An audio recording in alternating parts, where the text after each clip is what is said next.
1 month after my daughter's wedding. The phone rang just as I sat down with my coffee. Unknown number. I almost didn't answer, but something made me pick it up. Mr. Reynolds? The voice was trembling, almost breaking. This is Carolyn Thornan. I photographed Jack Will's wedding last month. I need to see you. Alone. Please. Don't tell your daughter. My hand tightened around the receiver. What's wrong? I can't explain over the phone. I noticed something in the photographs. Something very serious. Please come to my studio downtown tomorrow at 9, alone. The line went dead. I stared at the framed wedding photo on my desk. Jacqueline in her dress. Radiant Samuel beside her in a tuxedo. 1 month ago. $65,000 spent on what should have been the happiest day of our lives. And now something very serious in the photographs. Dad. Did you hear me? Wendy appeared in the doorway, phone in one hand, car keys in the other. I need money for a new car. The Honda is embarrassing. Melissa got a new Lexus. I can't keep showing up in this piece of junk. I nodded slowly. We'll talk later, sweetheart. She stomped upstairs, slamming the door behind her. Benjamin wandered by, laughing at some television show, oblivious to the tension in the room.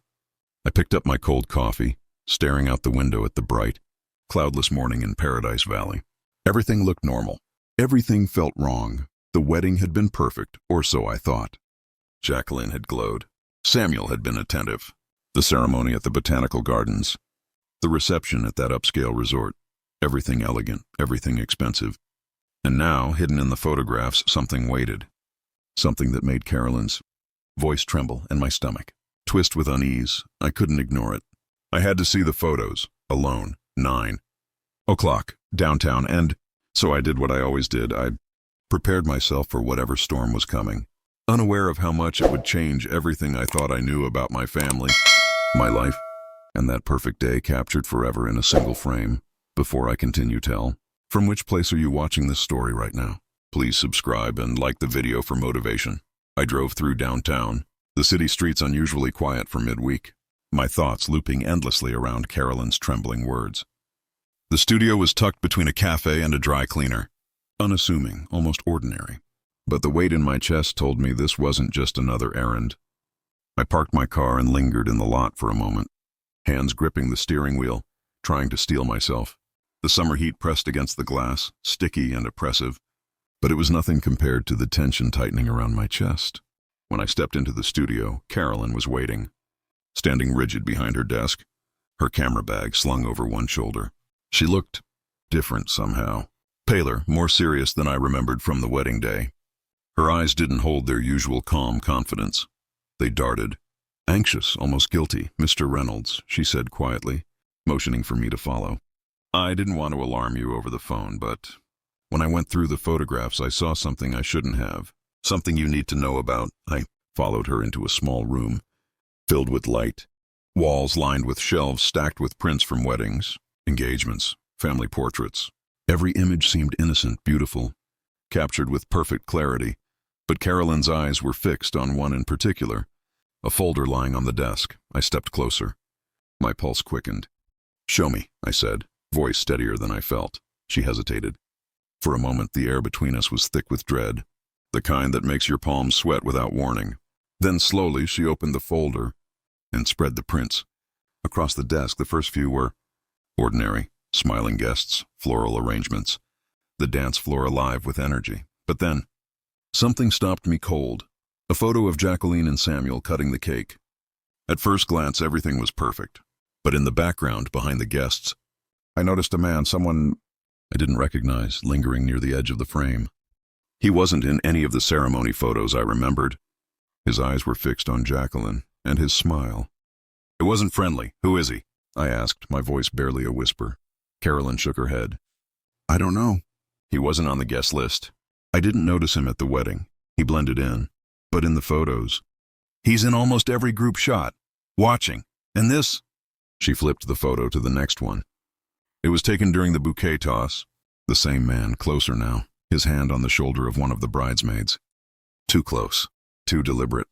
A cold sweat formed on my forehead. Something about him felt wrong, predatory. And the more I looked, the more I realized he was in almost every candid shot. Near the buffet, lurking behind the band, always in the corner of the frame. It wasn't just coincidence. Why didn't you notice this before? I asked, my voice rising slightly. A mixture of disbelief and anger. I only noticed when I was editing the shots, Carolyn said softly. I thought I was imagining things at first.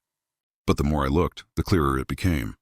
He's always there, watching. And that's not all. She pulled out another photo, and my stomach dropped. This one was of Jacqueline dancing with Samuel, her smile radiant, but in the reflection of the mirror behind them, the man's face was closer, almost behind Samuel. It was subtle, but unmistakable. Someone had been circling her, hidden in plain sight. Throughout the entire wedding, I felt my hands tighten into fists. My mind raced. Who was he? What did he want? And why had no one else seen him? Carolyn's voice shook as she added, I don't know if he's dangerous, but something about him felt wrong. I needed to tell you before anyone else saw these. I swallowed hard, the weight of dread pressing down like a physical force. This wasn't just a random stranger at a wedding. It felt deliberate, intentional, and that thought made my heart pound harder than any financial report, any board meeting, any business decision ever had. I took a deep breath. I need to see all the photos. Every single one. I need to know if he's in them. And I need to know who he is. Carolyn nodded, her hands trembling slightly as she handed me the stack of prints.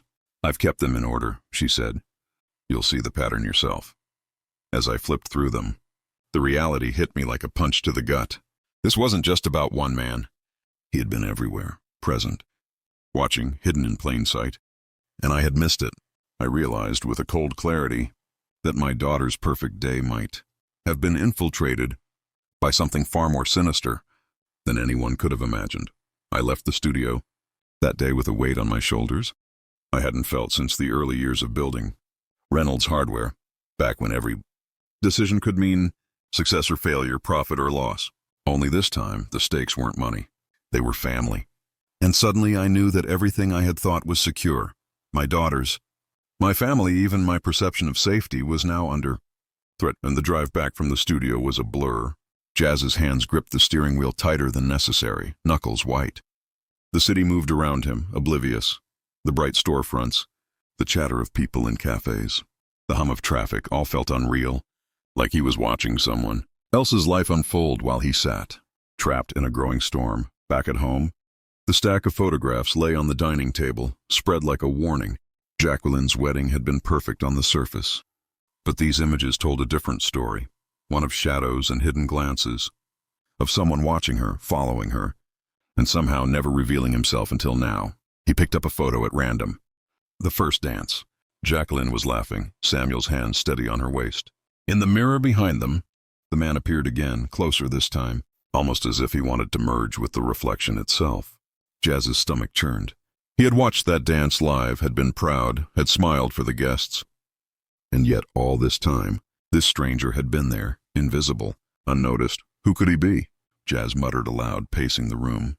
Wendy was upstairs, Benjamin in the living room, the house alive with its usual hum of ordinary life. None of them could know. None of them could see what he now knew. He pulled another photo from the pile. This one was of Jacqueline, laughing with a group of bridesmaids, near the dessert table.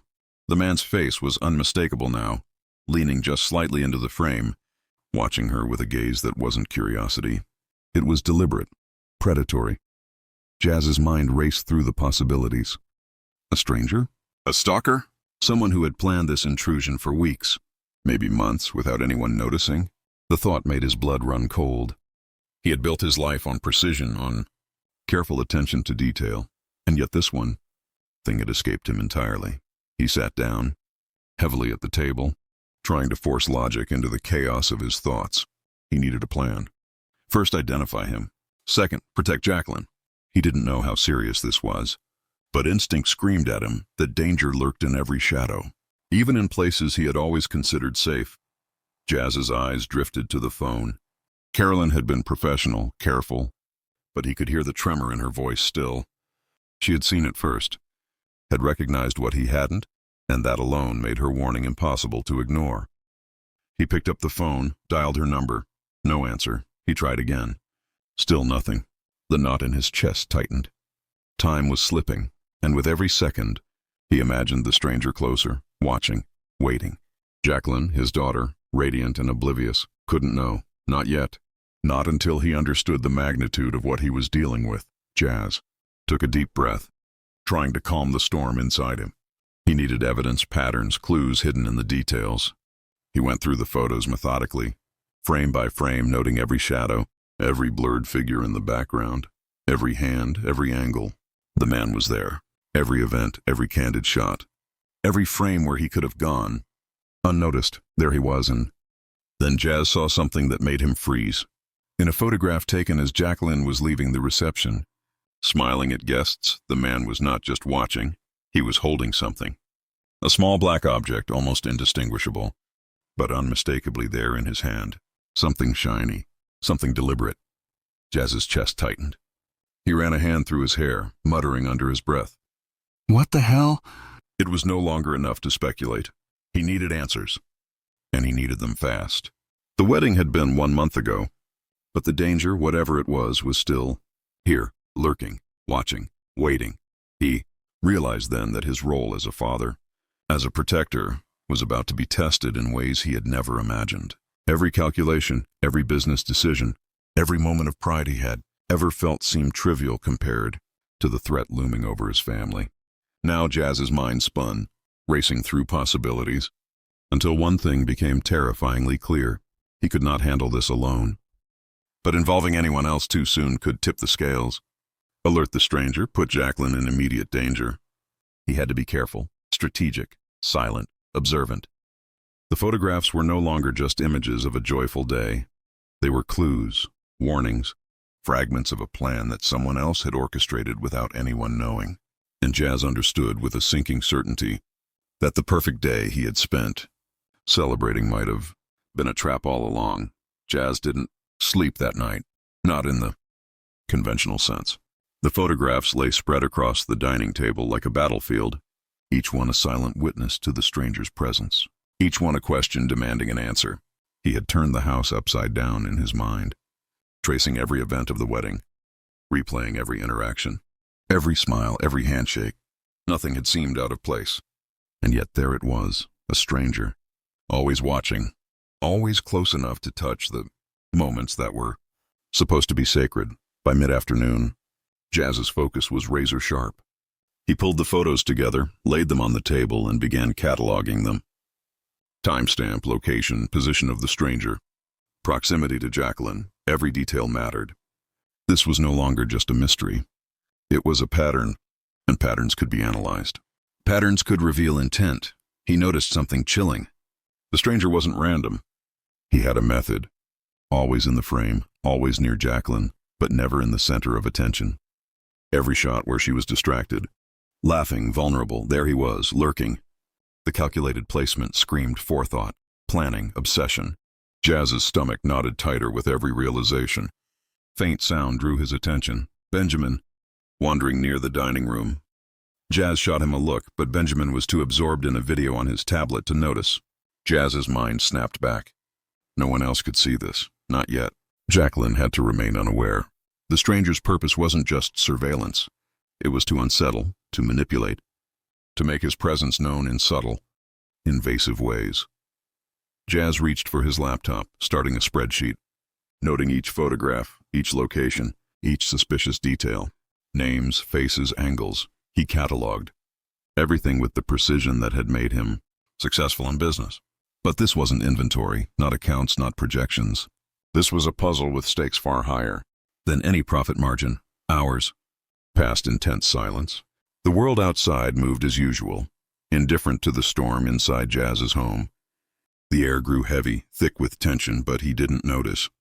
His pulse had synchronized with the rhythm of the photographs, each one a heartbeat of warning. And then, buried among the shots of floral arrangements and smiling guests, he found it, a subtle clue that hadn't registered before. A photo of Jacqueline signing the guest book. The stranger's reflection appeared in the glossy surface of the table. But there was something more, something he had missed in his first sweep. A small black envelope tucked beneath his hand. A message. Instructions? Jazz couldn't be sure, but the implication was terrifyingly clear. This wasn't a chance intrusion. It was orchestrated, intentional. He leaned back in his chair, his mind racing. The stranger had a plan, and Jazz realized with a sinking clarity that he was in a race, one against time, against a man who had infiltrated a day meant for celebration and left behind a trail of subtle but unmistakable signals. He knew he needed help, but not from just anyone, not yet. Involving someone too early could tip the balance, give the stranger the advantage. He had to be strategic, calculating, methodical, everything he had ever been in his life. But now, the stakes weren't business deals or property. They were his daughter's safety, his family's peace, the sanctity of the life he had worked decades to build. Jazz's eyes drifted to Jacqueline's wedding portrait on the wall. She looked so happy, so innocent, so unaware. And that innocence was what made this stranger dangerous. It wasn't just curiosity driving him, it was obsession.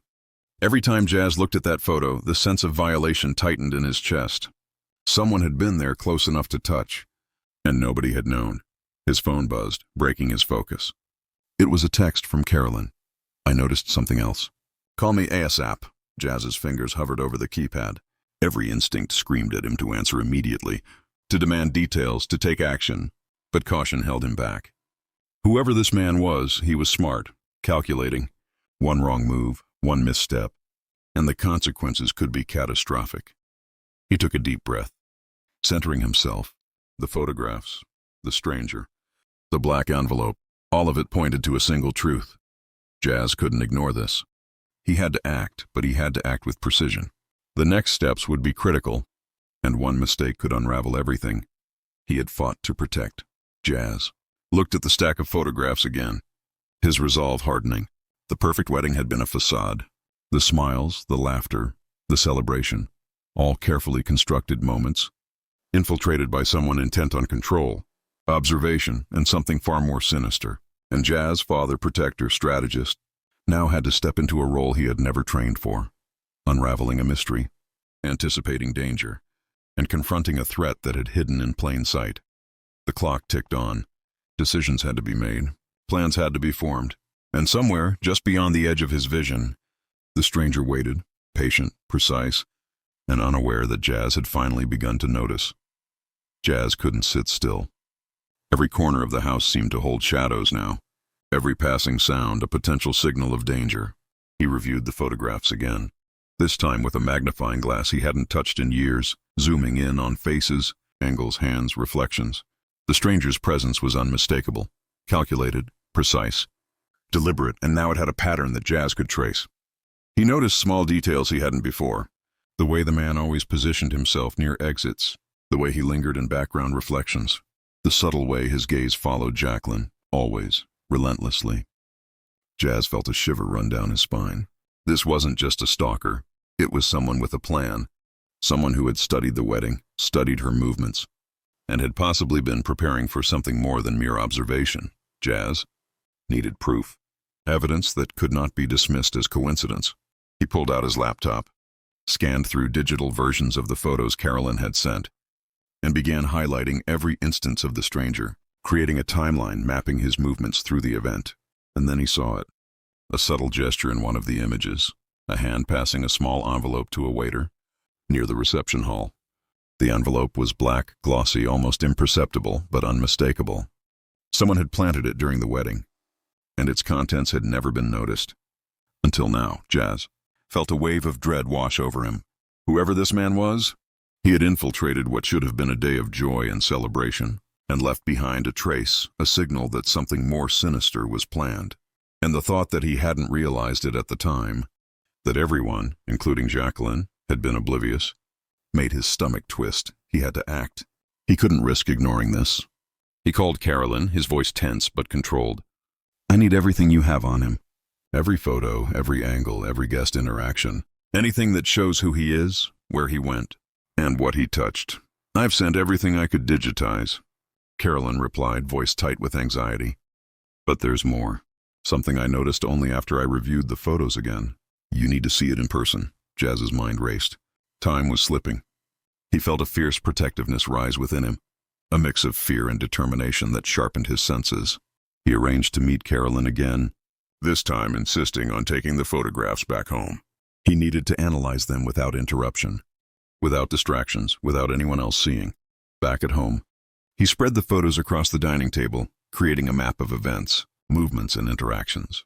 Wendy popped her head in, asking about lunch, but he waved her off, lost in the labyrinth of faces and shadows.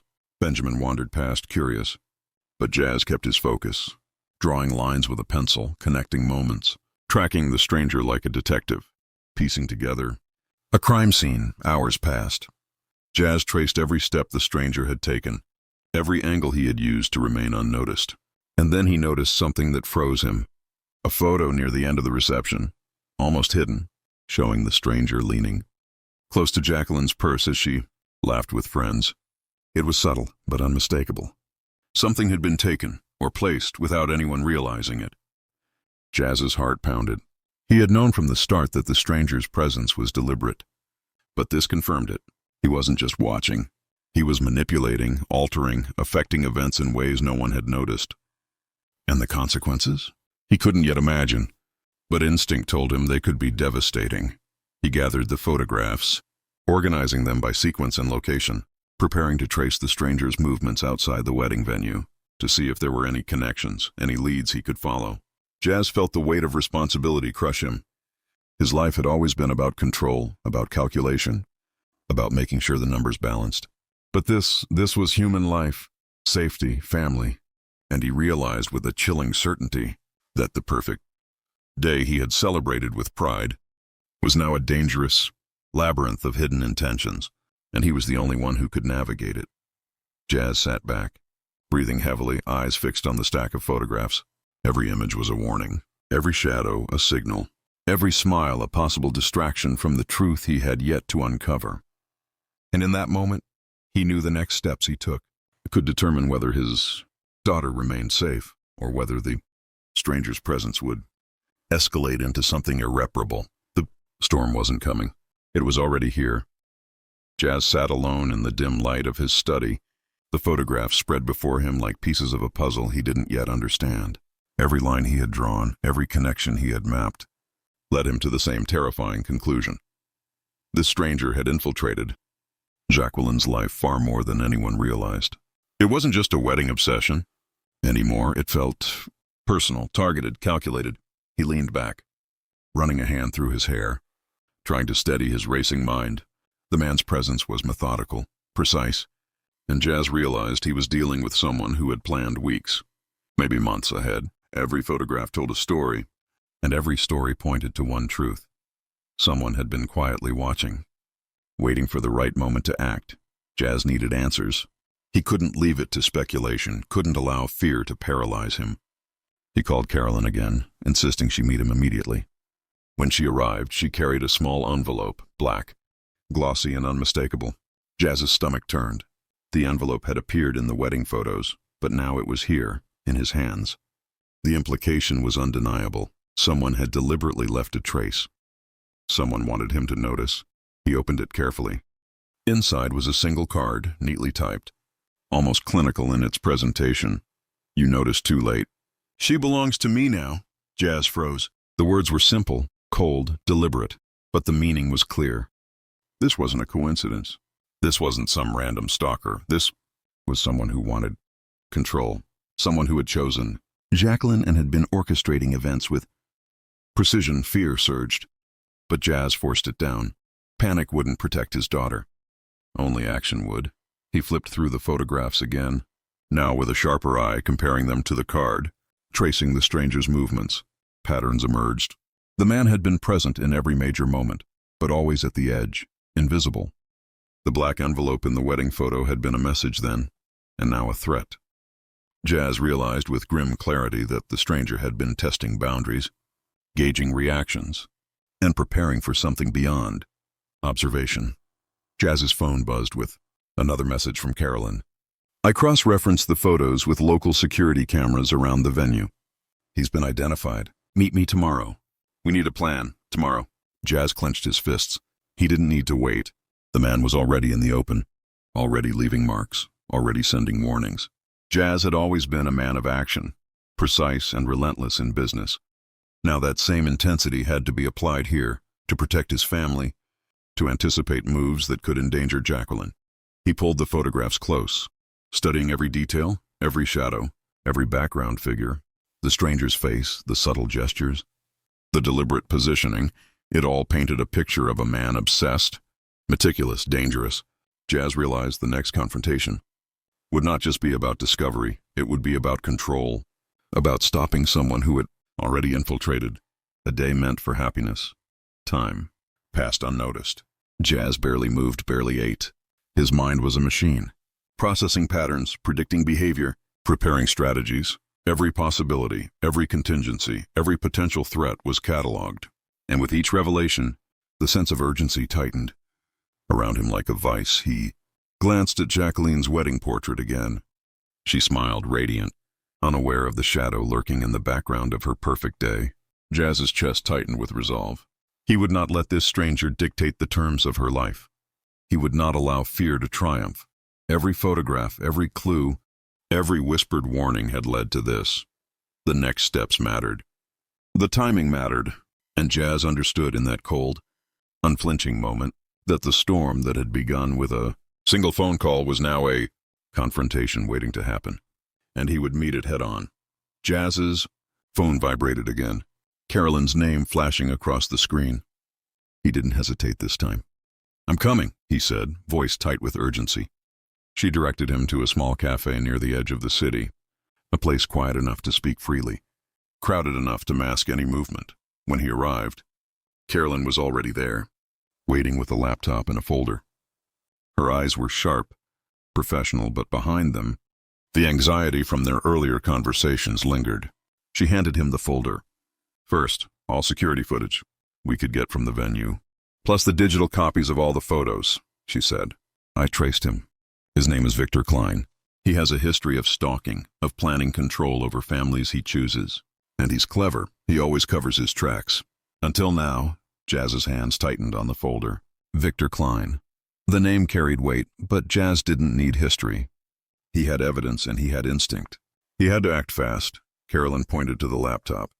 "I've overlaid the venue footage with the photos. Look here, this is during the reception. Notice his movements? He wasn't random. He was tracking Jacqueline the entire time. And here, he left a second envelope near the limo. Whoever planned this, it wasn't just observation. It was intentional. He wanted to send a message, or worse, manipulate the next move." Jazz leaned in, studying every frame. His pulse raced. The clarity that had been forming for days now crystallized into resolve.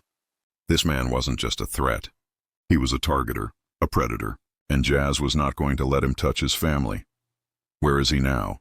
Jazz asked, voice cold, precise. Carolyn hesitated. "That's the problem. He's off the grid, but I traced one connection. He often communicates through a courier. If we can intercept him, we might be able to stop whatever he's planning next." Jazz nodded. No hesitation. He had run companies, negotiated deals, managed crises that could make or break thousands of lives. But this was different. This was personal. This was his daughter's life on the line. They drove, silent, tension building with every turn.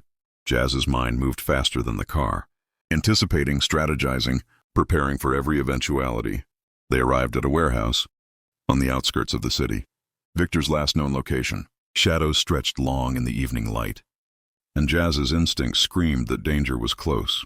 Inside, they found him, Victor, mid-30s, calm, precise, almost eerily collected, sorting through envelopes identical to the ones in the wedding photos. He looked up, recognizing Jazz immediately. "You shouldn't be here," Victor said. Voice measured, almost polite. "I'm here for my daughter," Jazz replied, voice low but firm. "You leave her alone, no games. No threats, nothing." Victor smiled faintly. "She's not in danger yet. I've just been observing, but it seems you've noticed." Jazz stepped forward, hand hovering near his jacket pocket, mind calculating, predicting. Observing ends now. Victor moved suddenly, reaching for a stack of envelopes, but Carolyn was faster, snapping a photo, signaling law enforcement that Jazz had called ahead. Jazz's calculated movements, honed from decades of running businesses and crises, guided him. He intercepted Victor, forcing him against a wall, voice steady, eyes unflinching. "You've been following her," Jazz said. "Watching her, making a day of joy into your game. It ends today." Victor hesitated. a flicker of uncertainty passing over his controlled demeanor. That was all Jazz needed. He restrained Victor until the authorities arrived, capturing every movement on Carolyn's laptop. Jazz exhaled, the tension leaving his shoulders in a slow, shaky release.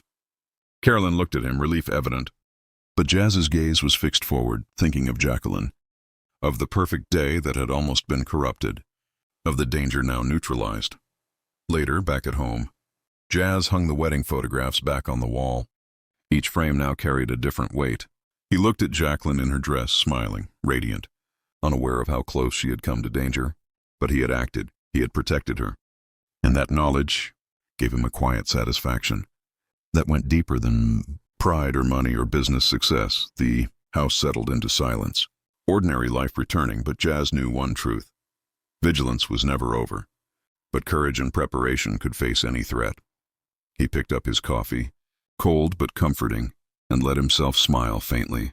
For now, the perfect wedding remained a memory, not a threat. For now, his family was safe, and Jazz knew, deep down, that he would face any storm to keep it that way.